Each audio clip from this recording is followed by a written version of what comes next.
하나님의 놀라우신 은혜가 우리 귀한 성도님들에게 충만하게 임하시기를 간절히 기도합니다. 아멘.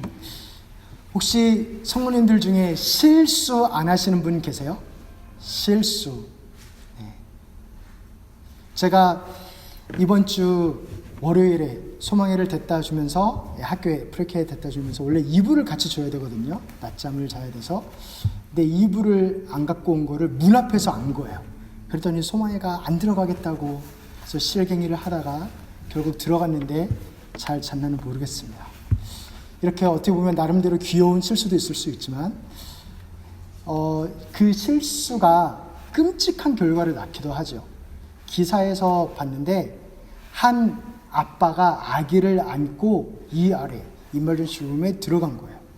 그래서 헐레벌떡 들어갔는데 결과가 나왔습니다. 어떻게 나왔냐면 아기는 죽었고 아빠는 체포됐고, 아기를 검사하는 과정에서 갈비뼈가 이렇게 조각이 있는 그런 거가 찍힌 거예요. 그래서 이거는 강한 충격에 있는 거다 해가지고 아빠를 그 자리에서 체포해서 갔습니다. 이 아빠가 아기를 병원에 데리고 온 거를 보니까, 헐레벌떡 급히 데리고 온 거를 보니까 일부러 의도하고 그런 것 같지는 않습니다. 그러나 그 실수가 정말 비참한 결과를 낳지요. 이렇게 나의 실수도 비참한 결과를 낳기도 하는데 남의 실수가 나에게 비참한 결과를 주기도 합니다. 저희 믿음이하고 소망이가 태어나기 전에 저희 결혼하고 얼마 안 돼서 쌍둥이를 아내가 임신을 했었어요. 쌍둥이를 임신해서 너무 좋고 제가 꿈도 잘 안 꾸는데 태몽도, 두 비둘기가 오는 태몽도 꾸고, 그때 저희가 필라델피아 살고 뉴욕에 있는 교회를 이렇게 2시간 정도 이렇게 운전하면서 이렇게 왔다 갔다 했는데 하루는 그 I-95를 타고 올라가는데 앞에 차가 갑자기 서는 거예요. 그래서 저도 갑자기 섰죠. 그래서 가까스로 정말 간발의 차이로 안 부딪히고 섰는데 뒤에 차가 저를 부딪히고 이렇게 3중 추돌 사고가 났습니다. 저희는 괜찮았는데 검사를 해보니까 유산이 됐고 이제 수술을 해야 된다라고 들었습니다. 이렇게 남의 실수가 이러한 결과를 낳기도 하고, 이런 개개인의 실수뿐만이 아니라 한 사회나 국가의 실수가 끔찍한 결과를 낳기도 합니다. 대표적인 게 유태인을 학살한 홀로코스트이죠. 이러한 실수들에서 우리는 사실 벗어나기가 불가능하다라고 말하는 것이 맞을 정도로 나도 실수하고 남도 실수하고 사회도 그렇고, 그러면 이 실수와 그리고 죄책과 수치와 부끄러움과 그 트라우마와 그 아픔들을 어떻게 우리가 감당해내고 어떻게 받아들이고 해야 될까요? 이거에 대해서 세상에 말하는 대답들을 한번 들어보고, 그리고 또한 하나님께서 주시는 대답들을 살펴보려고 합니다. 실수나 잘못 때문에 죄책감이나 수치나 그것이 들면 세상은 이렇게 하라고 이야기를 합니다. 먼저 애써 무시하라 하죠. 거짓말을 예로 들면 남들도 다 거짓말 하는데 뭐 내가 이거 조금 했기로서니 뭐가 문제인가? 나 혼자 잘났나? 그렇게 애써 무시를 한다던가, 아니면 나의 열심히 있는 행동으로 잘못을, 수치를 덮으려고 합니다. 내가 이제까지 이 정도 해준 게 얼만데 그거 조금 말을 거짓말한 게 아니라 말을 안 한 거야, 이렇게 하면서 다른 행동으로 그걸 덮어버리려 하지. 아니면 남과 비교합니다. 나 정도면 거짓말 하는 것도 아니야, 그렇게 이야기하면서 나 정도면 진짜 착한 거지, 스스로 위안하거나 남들에게 그렇게 이야기하거나. 근데 그것으로도 사실 죄책감이, 부끄러움이, 잘못이란 것이, 실수란 것이 그 결과가 사실 가지 않습니다. 그래서 자꾸 생각이 나고 무시하고 넘어가는 것 같다가도 더 선명해지는 것이, 그대로 있는 것이 그런 수치고 죄책입니다. 이 피할 수 없는 죄책감을 어떻게 해야 하나라는 것에 대해서 스탠포드 유니버시티 메디컬 스쿨의 데이비드 버든스라는 교수님은 이런 책을 썼어요. Feeling Good이라는 책에서 이 죄책감이 오히려 나로 더 나은 사람, 더 나은 남편, 더 나은 엄마가 되게끔 이렇게 동기부여를 한다라고 그것이 도움이 될 수 있다라고 그렇게 좋게 이야기하려 합니다. 그런데 그가 고백하는 것은 무엇이냐면 이렇게 죄책감에서 동기부여가 나온 것들은 사실은 더 깊은 죄책감을 유발한다고 해요. 왜냐하면 죄책감 때문에 열심히 살았어요. 그러면 또 열심히 살려면 사실 더 깊은 죄책감이 필요하게 되는 거예요. 이렇게 자꾸 순환하다 보면 죄책감 때문에 더 열심히 사는 것 같아 보이지만 더 깊은 죄책감으로 들어간다라는 것입니다. 그래서 놀랍게도 거기에도 써 있어요. 그 글에 놀랍게도 용서가 사실은 더 긍정적인 동기부여, 모티베이션을 준다라고 이렇게 이야기합니다. 한번 보시면 놀랍게도 책임감을 북돋는 것은 용서다, 죄책감이 아니다라고 그렇게 코테이션 하죠. 그렇게 이야기를 합니다. 여기서 말하는 용서는 내가 누군가를 찾아가가지고 나 이런 거 잘못했어요, 사죄 드립니다, 용서해 주세요 하는 그런 용서가 아니에요. 나 스스로 나를 용서하는 거예요. 자기 연민, 자기 불쌍히 여김이라고 하는 겁니다. 왜 그러냐 하냐면 세상 사람들에게는 절대적인 기준이 없어요. 그래서 뭐가 옳은지 뭐가 나쁜지에 대한 기준이 없습니다. 내가 보기에 좋으면 그게 선이고 나한테 나쁘면 그게 악이고, 그래서 누구도 기준이 없기 때문에 누구도 너 잘했어, 잘못했어라고 말해줄 수가 없는 거예요. 그 정의상. 그래서 용서라는 것이 자기 연민으로, 자기 스스로를 내가 나를 그렇게 하면 되지 뭐 하는 것밖에 안 됩니다. 그러면서 5개를 이야기를 해요. 그것들을 한번 보려 하는데 뭐라고 사람들이 이야기하냐면 첫 번째로 극대화시키지 마라. 오버하지 마라. 너만 잘못하냐? 다 잘못한다. 그거 잘못한 거 가지고 30년을 그렇게 죄책감을 가질래? 그렇게 이제 그만 잊어 라고 이야기합니다. 그런데 이건 실제로 있는 스토리를 책에서 본 건데 어떤 한 수녀님이 70세가 넘으신 분이에요. 그분이 목사님에게 찾아가가지고 오열하면서 고백을 하는 거예요. 어렸을 때, 내가 정말 어렸을 때 나의 아빠가 나를 성적으로 학대를 했다고, 그것 때문에 수녀도 되고 40년 이상을 비밀로 유지하고 그렇게 살았지만 그것이 아직도 수치로 내게 여겨진다고, 그래서 정말 오열을 하면서 그 목사님 앞에서 고백을 하는 것을 보았습니다. 수치가 그렇게 쉽게 잊혀지나요? 잊고 싶다고 그게 없어지나요? 그렇지 않습니다. 그것 또한 두 번째로는 불쌍히 여기랍니다. 내가 그 잘못한 거, 나한테 잘못 대해진 거를 계속 생각하다 보면 그거에 내가 계속 집중하게 되고 또 잘못을 더 할 가능성이 많아지니까 그냥 잊으라는 겁니다. 그렇게 잊어 하면 딱 잊혀지면 우리가 왜 수치 때문에, 부끄러움 때문에, 죄책감 때문에 고민을 하겠어요? 그렇게 간단한 것이라면. 그리고 또한 뭐라 이야기하냐면 내 잘못과 그리고 나와는 분리하래요. 내가 저지른 잘못하고 나하고는 다르다. 죄는 미워야 돼, 사람은 미워하면 안 된다 라고 이야기하면서 구분해야 된다라고 합니다.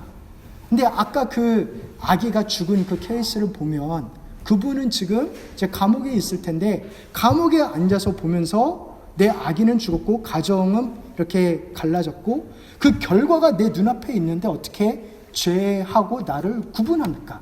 그 죄의 결과 속에서 내가 살고 있는데. 그리고 또한 용서를 구하랍니다. 용서를 구하는 게 효과적인지는 사람들이 아는 거예요.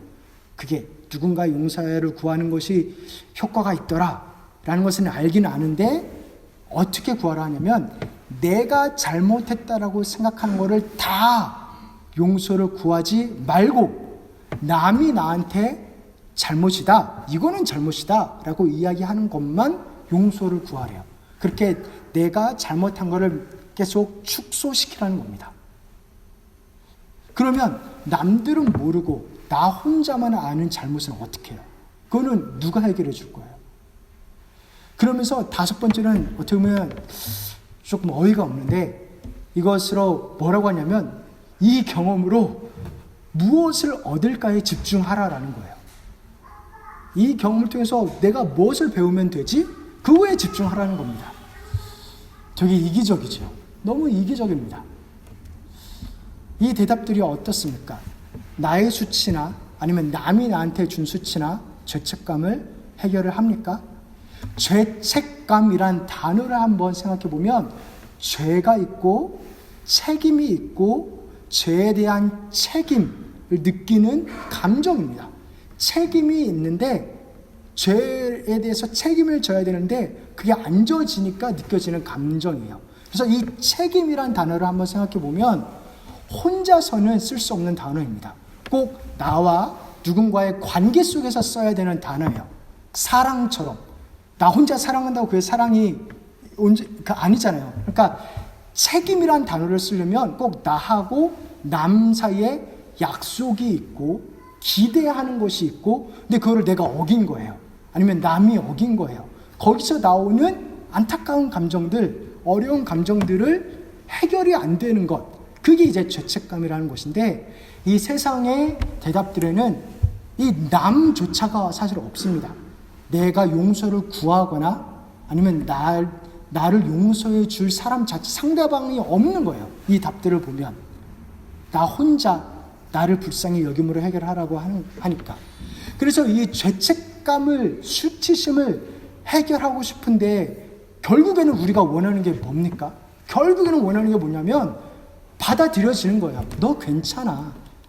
내가 용서했어. 괜찮아. 다 괜찮아. 이렇게 이 죄책감이란 것, 죄가, 수치가 있기 전에 아름다웠던 관계로 되돌아가는 거잖아요. 근데 이 상대방이 없어버리면 그게 안 된다는 것입니다. 아무리 치우려 해도 지우려 해도 여전히 있는 수치나 죄책감을 어떻게 해결해야 됩니까? 도대체 어떻게 해야 하나? 라는 질문을 하는데 이 절규가 도대체 어떻게 하라고? 라는 이 절규가 오늘 본문에도 나옵니다. 37절에 우리 37절 말씀 함께 읽겠습니다. 그들이 이 말을 듣고 마음에 찔려 베드로와 다른 사도들에게 물어 이르되 형제들아 우리가 어찌할꼬 하가며 형제들아 우리가 어찌할꼬 이 말이 어떤 배경에서 나왔을까요? 형제들아 우리가 어떻게 해야 되냐? 여기서 마음이 찔려서 이렇게 고백했다라고 하는데 마음이 찔려라는 카타뉴모사이라는 이 헬라어는 그 단어를 보면 칼로 심장을 도려낸다라는 뜻이에요. 그 정도로 마음이 아파서 그렇게 우리가 어떻게 해야 됩니까? 라고 정말 울부짖는 장면입니다. 무슨 일이 있었습니까? 이 장면에. 예루살렘의 배경이 예루살렘인데 2000년 전에 이상한 소문이 돌았습니다. 무슨 소문이냐면 나사렛 예수라는 선지자가 말씀도 되게 좋고 능력도 기적도 많이 행하고 그래서 그 지역 사람들이 유대인들이 이 사람이야말로 우리가 지금 로마의 식민지에 있는데 우리를 구원해 줄 자다라고 철석같이 믿었는데 어떻게 됐어요? 유대 지도자들이 그를 싫어했어요. 그래서 로마에 넘겨주고 그리고 십자가에 달려 죽었습니다. 여기까지는 그렇게 너무나 순식간에 일어난 일이라 6월절 명절에 오케이 그렇다 치는데 소문이 도는 거예요. 이상한 소문이. 이 예수가 살아났다라는 거예요. 살아났다라는 거예요. 제자들을 몇 명이 만났다라는 거예요. 이게 진짜면 진짜 정말 큰일입니다. 왜냐하면 이 유대인들 입장에서는 우리의 지도자들이 예수를 죽였거든요. 그럼 이 지도자들은 어떻게 되는 거예요? 우리의 지도자들이 정말 죽었다 살아났으면 진짜 예수가 주장한 대로 자기가 하나님의 아들이 맞는 것 같아 보이는데 그럼 이 지도자들은 뭐가 되는 거예요? 거기에 방관한 우리들은 어떻게 되는 거예요? 나는 어느 편에 서야 되는 거예요? 이렇게 혼란스러운 시간이 50일 정도 지났습니다. 그리고 오순절, 새로운 다른 명절이 왔지요. 그때 온 유대 사람들뿐만 아니라 세계 각지에 퍼져 있는 유대 사람들이 예루살렘에 모였어요. 명절을 지키려고. 그런데 어느 날 아침에 이상한 소리가 들리는 거예요. 하늘에서 뭔가 강한 바람 같은 소리가 정말 너무나 센 바람 같은 소리가 들리더니 한쪽에서 되게 시끄러운 소리가 나는데 온 나라 말 소리가 들리는 거예요. 여러 나라 말이, 한두 개도 아니고 수십 가지의 나라 말이 시끄럽게 들리는 겁니다. 이게 뭐야? 이 아침에 뭐 하자는 거야? 뭐 신기하기도 하고 놀랍기도 하고 가면서, 아니 세계 각처에서 유대인들이 모였으니까 이 사람들이 뭐 아침에 무슨 모임을 하나? 근데 뭐 이 아침에 이렇게 시끄럽게 해 하면서 갔는데 세계 각처에서 모인 유대인들이 아니었어요. 다 로컬 사람들입니다. 지역 사람들, 갈릴리 사람들. 보니까 다 예수의 제자들이에요. 이 사람들이 뭔가 말을 하는 거예요. 이 사람들 외국어 모르는데 지금 무슨 일이 일어난 거야? 그러면서 뭐냐? 지금 어떻게 되는 거냐?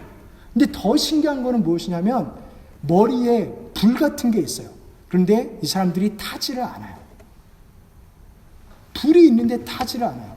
그걸 보면서 유대인들은 뭐를 연상시켰냐면 모세가 예전에 부름을 받을 때 떨기나무가 불이 붙었는데 타서 없어지지는 않아요. 그게 당연히 생각이 나죠. 이게 도대체 무슨 일인가? 당혹스럽고 놀랍고 할 때 어떤 사람은 술에 취했나 보다 뭐 그런 그 정도로 어이없어 할 때 한 목소리가 모든 목소리를 다 조용히 시켰습니다. 무엇이냐면 베드로 목소리지요. 베드로가 일어나고 11사도가 일어나더니 설명을 합니다. 유대 사람들아, 예루살렘 주민들아, 지금 무슨 일이 일어나고 있는지 모르겠지. 내가 설명해 줄게. 너희가 생각하는 것처럼 우리가 다 술에 취한 거 아니야. 지금 아침 9시야. 아침 9시에 어떻게 어느 시간이 그렇게 취할 정도 시간이 안 되지. 이것은 무엇이냐면 요엘 선지자가 말한 예언이 이루어진 거야 라는 것입니다. 그러면서 말씀을 이야기합니다. 우리 함께 17, 18절 이게 요엘 선지자의 그 말을 베드로가 이야기하는 겁니다. 함께 읽겠습니다.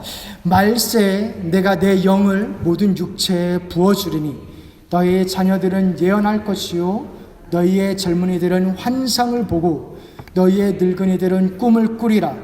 그때 내가 내 영을 내 남종과 여종들에게 부어주리니 그들이 예언할 것이요.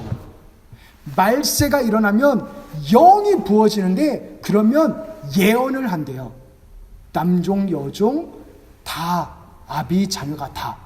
이게 지금 눈앞에 펼쳐지고 있는 거예요. 아니 생각해 보세요. 누군가가 나한테 뭔가를 말을 했어요. 근데 그대로 이루어지면 얼마나 신기해요.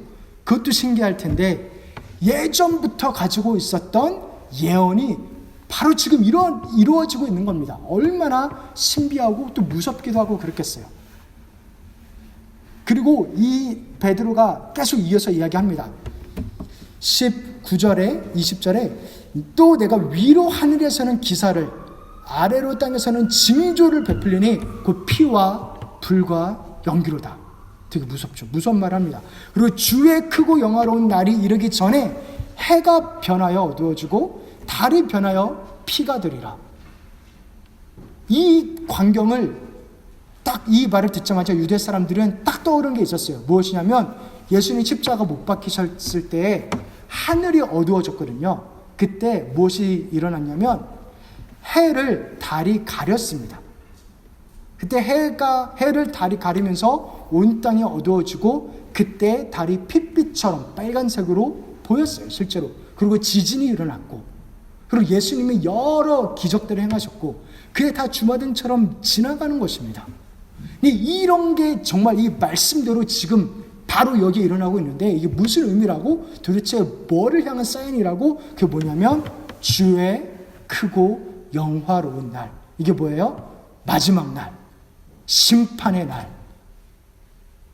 운명의 날. 모든 게 혼란스럽고 또 나는 심판을 맞을 준비가 아직 안 됐죠. 근데 베드로가 또 이렇게 이야기합니다. 21절에 누구든지 주의 이름을 부르는 자는 구원을 받으리라 하였느니라. 아 맞다, 구원이 있었지. 주의 이름을 부르면 구원을 받지. 구원자가 있지. 여기서 이렇게 무서워할 게 아니라 누군가가 구원해 줄 거지. 근데 누가 구원해 주지? 그 사람 이름을 불러야 되는데 어디에 있지? 여기에 지금 있는 건가? 그 사람 이름을 부르려면 평소 우리와 같이 있는 내가 아는 사람일 것 같은데 누구지? 누가 나를 구원해 줄 거지?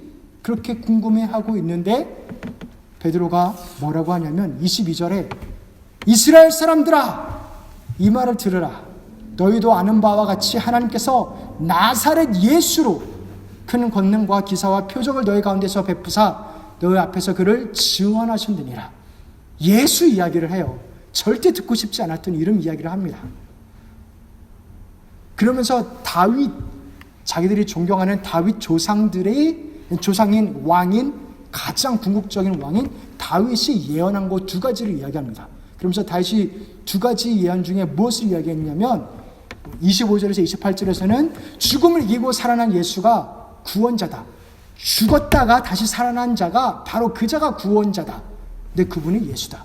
그러고 이야기하고 또한 또 주인을 어떤 사람의 주인인가, 주인으로 예언된 자는 누군가 이야기하면서 그 자는 다윗이 주라고 불렀고 또 하늘로 올라가서 하나님한테서 성령을 받아서 보내는 자가 그가 주다. 그 예언 두 가지를 해석을 해줘요. 근데 그게 누구예요? 예수예요. 예수가 죽고 다시 살아났고 또 하늘로 올라갔고 성령이 왔어요. 빼도 박도 못하게 예수예요. 예수가 구원자예요. 그리고 이제 36절에서 베드로가 이렇게 외치지요. 정말 비수를 꽂습니다. 우리 함께 36절 말씀 함께 읽겠습니다. 그런즉 이스라엘 온 집은 확실히 알지니 너희가 십자가에 못 박은 이 예수를 하나님이 주와 그리스도가 되게 하셨느니라 하니라. 너희가 못 박은 예수가 구원자다. 너 구원자 필요하지? 구원자 필요하잖아. 근데 너희가 죽였는데? 라는 거예요. 내가 절실하게 누군가가 필요한데 그를 내가 죽여버렸대요. 내 손으로. 내가 지금 무슨 짓을 한 겁니까? 정말 칼이 심장을 찔리는 그런 심정이 너무나 잘 이해되죠. 형제들아 우리가 어찌할꼬. 베드로가 한마디를 했고 그게 오늘 저희가 함께 읽은 본문 말씀이에요.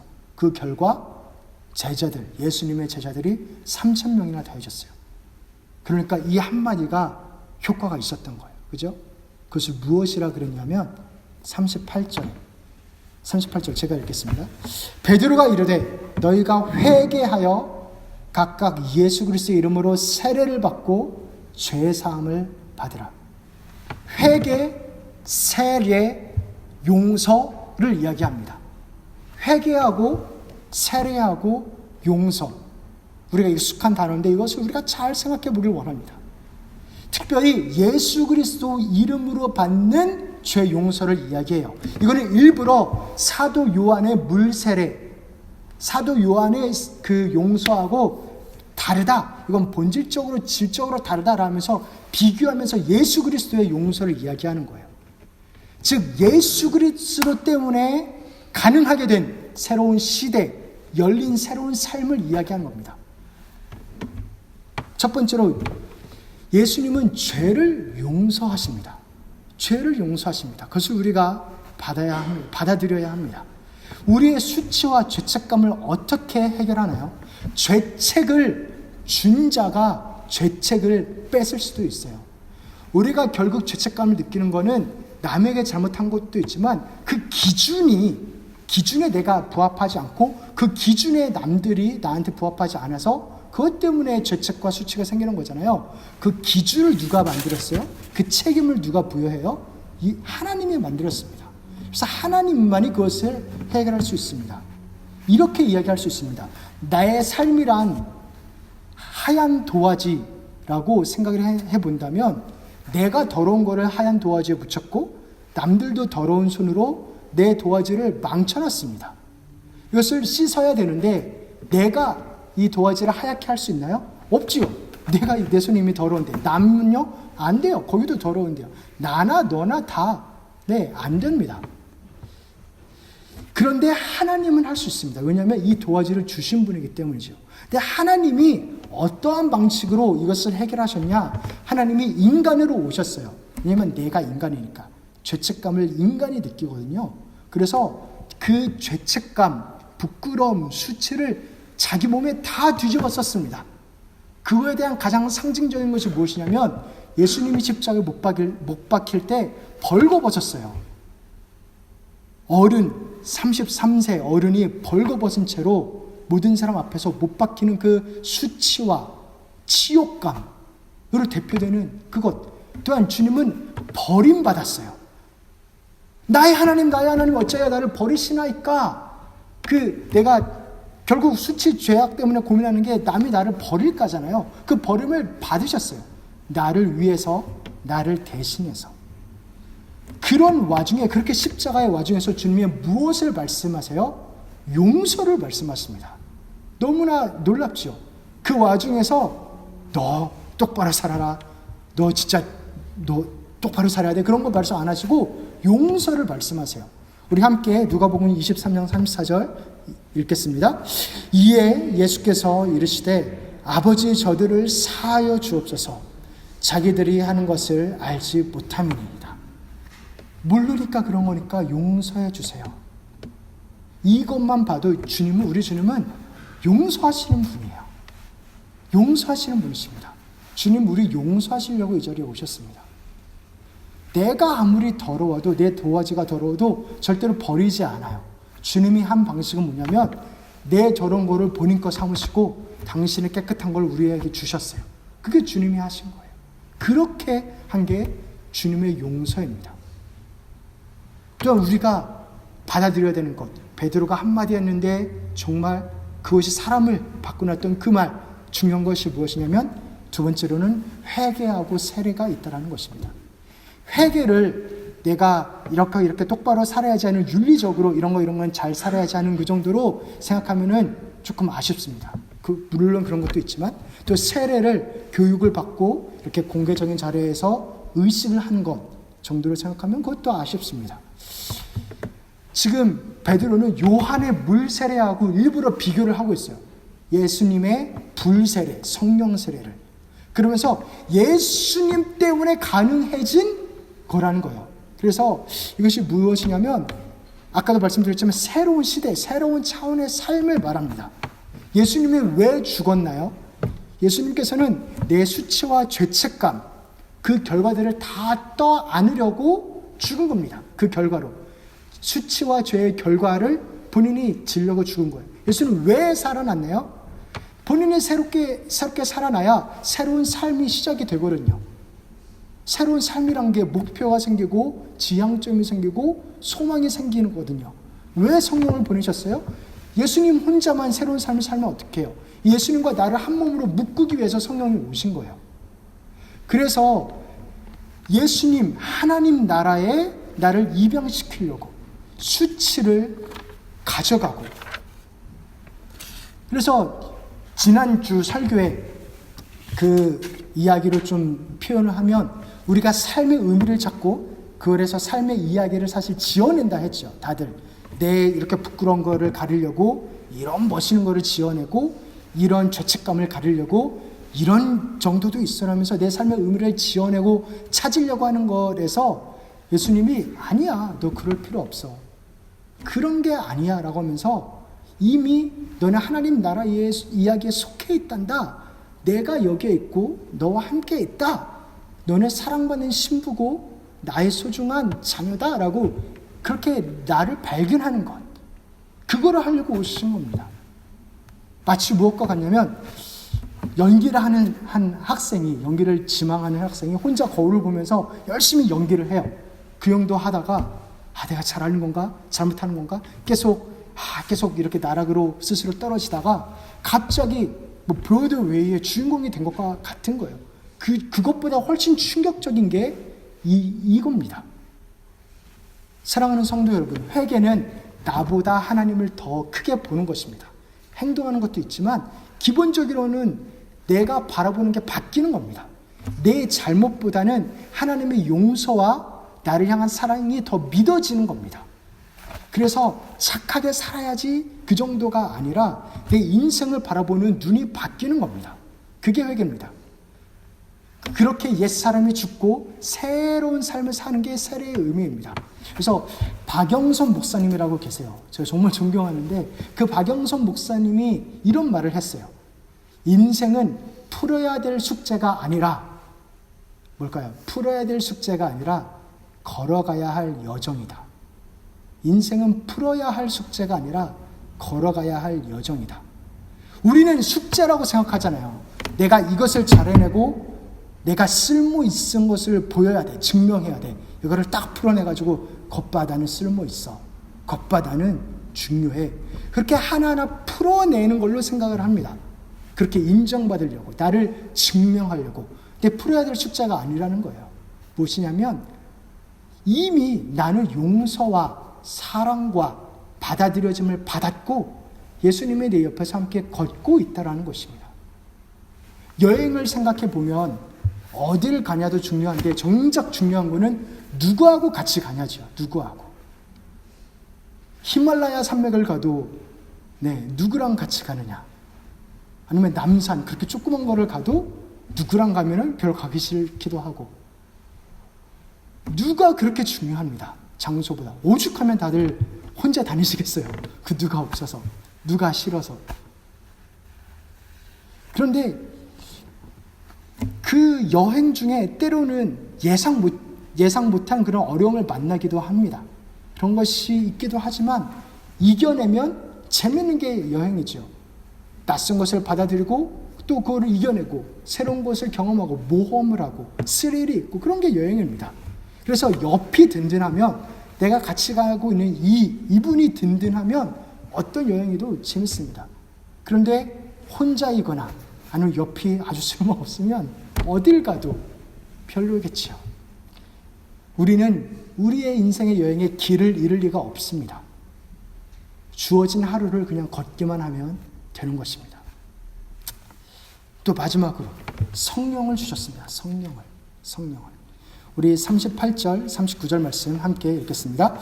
그리하면 성령의 선물을 받으리니 이 약속은 너희와 너희 자녀와 모든 먼데 사람 곧 주 우리 하나님이 얼마든지 부르시는 자들에게 하신 것이라 하고 성령을 선물로 주셨대요. 우리 선물이란 단어를 한번 생각해 보려고 해요. 선물. 이 선물은 공짜가 받는데 공짜가 아니지요. 이 선물을 주려고 예수님이란 값을 하나님이 치르셨죠. 그러니까 받는 입장에서는 공짜겠지만 주는 입장에서는 절대 공짜가 아닙니다. 즉 가치가 엄청나게 있다는 것입니다. 함부로 여길 게 아니라는 것이죠. 또 선물은 이렇게 주고받으면서 정말 내가 주면서 아무것도 바라지 않고 그냥 주는 그런 선물이 있나요? 아무것도 바라지 않아요. 그냥 받기만 하면 돼. 근데 받는 것도 사실 바라는 거잖아요. 그런 선물 없습니다. 특별히 2000년 전 유대인의 사회에서는 선물을 주면서는 당연하게 기대를 했어요. 선물을 다시 주던가 아니면 이 선물을 통해서 관계가 아주 좋아지고 깊어지던가 아니면은 갚을 여력이 안 되면 하나님이 나를 축복하시던가 반드시 바라는 것이 있이 좋습니다. 이 말은 무엇이냐면 선물을 한번 주고 땡! 너 알아서 살아 그게 아니란 거예요. 선물을 줬다는 것은 우리 함께 이 관계를 발전시켜 나아가자라는 것이라는 것입니다. 그런 것이에요. 그래서 하나님이 성령을 선물로 주면서 우리 삶에 들어오시는 겁니다. 가까이, 아주 가까이. 그리고 또한 선물은 선택받은 사람한테만 줍니다. 모든 사람한테 다 주면 선물일 수도 있는데 또 다르죠. 그 가치가, 특별함이 사라지죠. 오늘 말씀에서도 하나님께서 얼마든지 부르신 자들에게 주셨다라고 이야기합니다. 선택했고 특별하게 여겼다라는 것은 관계를 발전시키겠다라는 것은 그 정도 값을 치렀다는 것은 진짜 사랑한다는 거예요. 사랑하는 성도 여러분, 하나님이 우리를 정말로 너무나 사랑하십니다. 너무나 사랑하시고 사랑하시는 자는 당연히 용서하십니다. 우리가 자녀들이 잘못했을 때 요구하는 게 잘못했다 한마디잖아요. 뭐 그거 가지고 뭐를 하길 바래요? 근데 잘못했다라는 것도 그것을 알아야 사랑하는 자녀가 알아야 나중에 안 하니까 그것 때문에 요구하는 거지 뭐 그거 있으면 뭐 있고 아니면 뭐 그런 게 아니잖아요. 그렇게 하나님은 이미 우리를 용서하셨고 이미 우리를 책임지시고 이미 우리를 회복시키십니다. 회복이 있습니다. 저희가 쌍둥이를 잃고 어찌할꼬 할 때 하나님께서 믿음이와 소망이를 이제 주셨죠. 회복을 실제로 주셨습니다. 그런데 사실 아기가 생기기 전에 저희 가정에 있었던 회복은 무엇이냐면 다시 만날 수 있다라는 희망이에요. 소망이에요. 다시 만나면 되지요.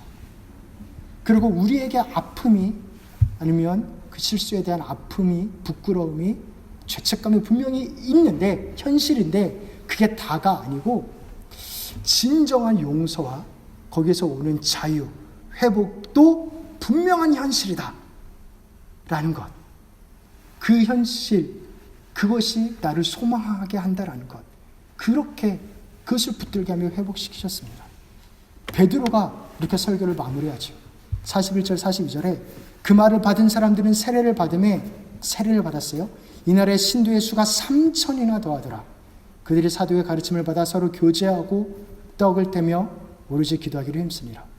약 3,000명이 예수님을 믿고 예수님의 이야기에 동참했어요. 자기 삶을 완전히 바꿔버리고 예수님을 따라가기 시작했어요. 3,000명. 이 3,000이라는 숫자가 중요한데, 아니 생각해 보세요. 거기에 모인 사람이 딱 3,000이었겠어요? 성경에서도 약 3,000이라 표현하는데 3에다가 10이 3개 있는 겁니다. 즉 완전수를 상징해요. 성경에 나오는 숫자들은 다 의미가 있습니다. 완전하게 하나님이 회복시켰다. 완전한 기쁨과 완전한 용서와 완전한 나라 가운데로 들어가기 시작했다라는 상징적인 숫자입니다. 새 하늘과 새 땅의 모형입니다. 그것이 어떤 모습이냐? 구체적으로 예수님에 대한 가르침을 받고 서로 떡을 떼고 서로 같이 기도하는 것. 교회에 대한 모습이죠. 현실적으로 우리 눈에도 지금 이 자리에 있는 저희가 이렇게 함께 예배드린다는 것 자체가 하나님이 살아계시고 하나님이 약속을 반드시 이루시고 기도하신 대로 시작하신 이가 그리스도의 날까지 이루실 것을 확증하셨다라는 증거입니다. 사랑하는 성도 여러분, 우리를 죄에서 자유케 하신 주님을 찬양합니다. 우리를 수치에서 자유케 하신 주님을 찬양합니다. 새로운 나라로, 새로운 시대로 죽음으로 대표되는 아픔이 우리를 올가매는 게 아니라 그런 게 있어요. 우리 삶에 있습니다. 근데 있어도 상관없어요. 왜냐하면 죽음을 사용해서 부활을 하셨거든요. 그러니까 이거 괜찮은 거예요. 그렇게 궁극적으로 회복시키는, 그래서 하나님의 이야기를 써가게 하시는 우리 주님을 찬양합니다. 그 자리에서 하나님을 더욱더 매일매일 경험하시기를 주님 이름으로 축복합니다.